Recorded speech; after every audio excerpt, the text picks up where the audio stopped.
2011 সালের December Iran ও আফগানিস্তানের বর্ডারের কাছে হারিয়ে যায় মার্কিন মিলিটারির অত্যাধুনিক RQ-170 সেন্টিনেল ড্রোন। তার কিছুদিন পর রাষ্ট্রীয় টেলিভিশনে ইরান দাবি করে মূল্যবান একটি আমেরিকান অস্ত্র তাদের দখলে এসেছে। দীর্ঘ 6 বছর পরের ঘটনা, শনাক্ত হয় সিরিয়া থেকে ইসরায়েলের দিকে ছোড়া ভয়ঙ্কর এক ড্রোন, যা দেখতে হুবহু হারানো সেই মার্কিন ড্রোনের মতো। তফাৎ একটাই, ইসরায়েলে হামলা চালানো ড্রোনটি ইরানের তৈরি। বহু বছর ধরে ধীরে ধীরে রিভার্স ইঞ্জিনিয়ারিংয়ে হাত পাকিয়েছে ইরান। মার্কিন যুক্তরাষ্ট্র, রাশিয়া, চীনের তৈরি ক্রুজ ক্ষেপণাস্ত্র, অ্যান্টিট্যাঙ্ক অস্ত্র এবং ফাইটার জেটের নকশা কপি করে তেহরান বানিয়ে যাচ্ছে চমকে দেয়া সব অস্ত্র। ইরানিরা রিভার্স ইঞ্জিনিয়ারিংয়ের দক্ষ মাস্টার। দীর্ঘ সময় ধরে এই বিষয়ে কাজ করে আসছে তেহরান। এতে তারা বেশ ভালো করছে বলা যায়। যখনই কোনো বিদেশি সামরিক প্রযুক্তি ইরানের হাতে আসে, তারা সেই টেকনোলজিকে রিভার্স ইঞ্জিনিয়ারিং করে আয়ত্ত করে ফেলে। মাঝে মধ্যে নয়, বরং ইরান সবসময়ই এটা করে আসছে।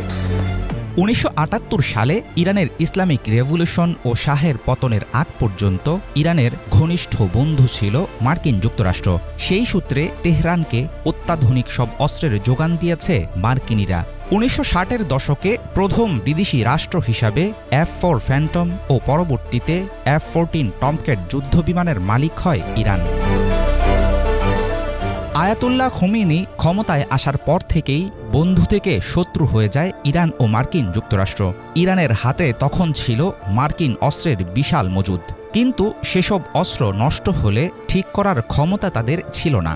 সেই থেকেই শুরু হয় ইরানের নিজস্ব প্রযুক্তিতে স্বাবলম্বী হওয়া এবং রিভার্স ইঞ্জিনিয়ারিংয়ে হাত পাকানোর খেলা। 1980-র দশকে ইরান ইরাক যুদ্ধের সময় তেহরানের সাফল্য হতবাক করে দিয়েছিল বিশ্বকে। রিভার্স ইঞ্জিনিয়ারিং ও নকশা কপি করে আধুনিক অস্ত্রের ইরানি ভার্সন তৈরিতে তেহরানের সাফল্য বহুদিনের। 1970-এর দশকে আমেরিকার BGM-712 মিসাইল প্রযুক্তি নকল করে তুফান নামের অ্যান্টি ট্যাঙ্ক গাইডেড মিসাইল বানিয়েছিল ইরান। ইরানের গর্ব নেভাল স্যাম নামে পরিচিত সায়েদ-2 US নির্মিত SM-1 বা RIM-66 এর রিভার্স ইঞ্জিনিয়ারিং করে তৈরি হয়েছে সায়েদ-2। এছাড়াও বিভিন্ন সময় মার্কিন ড্রোন সহ ইরানের আয়ত্তে এসেছে নানারকম যুদ্ধাস্ত্র। ইরানের জন্য আশীর্বাদ হয়ে এসেছে ইউক্রেন রাশিয়া যুদ্ধ।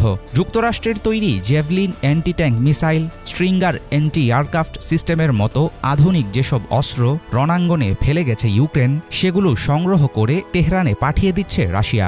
রিভার্স ইঞ্জিনিয়ারিং করে সেসব অস্ত্রের নতুন কপি ভার্সন তৈরি করে ফেলছে ইরান। রাশিয়া, চীন, উত্তর কোরিয়ার মতো পশ্চিমা বিরোধী দেশগুলোর সহায়তায় ইরানের দখলে চলে আসছে অত্যাধুনিক সব সমরাস্ত্র।